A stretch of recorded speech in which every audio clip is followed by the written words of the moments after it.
Aux hommes, Dieu accorde de pouvoir participer librement à sa providence, en leur confiant la responsabilité de soumettre la terre, de la dominer.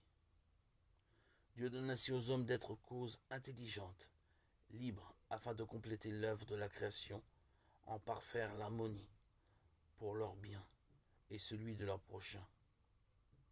Coopérateurs souvent inconscients de la volonté divine, les hommes peuvent entrer délibérément dans le plan divin, par leur action, par leur prière, mais aussi par leur souffrance. Ils deviennent alors pleinement collaborateurs de Dieu. 1 Colossiens 3.9, 1 Timothée 3.2, et collaborateurs de son royaume. C'est une vérité inséparable de la foi en Dieu, le Créateur. Dieu agit en tout agir de ses créatures. Il est la cause première qui opère dans et par les causes secondes.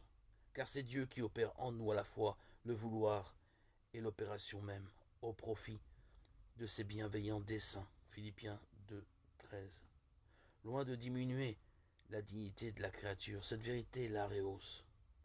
Tirée du néant par la puissance, la sagesse et la bonté de Dieu, elle ne peut rien si elle est coupée de son origine.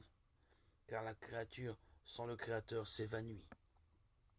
Encore moins peut-elle atteindre sa fin ultime sans l'aide de la grâce.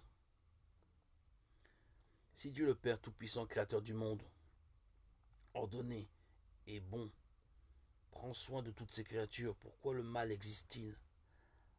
À cette question aussi pressante qu'inévitable, aussi douloureuse que mystérieuse, aucune réponse rapide ne suffira. C'est l'ensemble de la foi chrétienne qui constitue la réponse à cette question. La bonté de la création, le drame du péché, l'amour patient de Dieu qui vient au-devant de l'homme par ses alliances, par l'incarnation rédemptrice de son Fils, par le don de l'Esprit, par le rassemblement des assemblées, par la force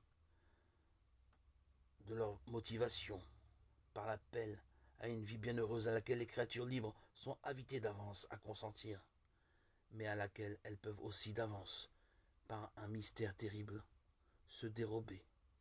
Il n'y a pas un trait du message chrétien qui ne soit pour une part une réponse à la question du mal.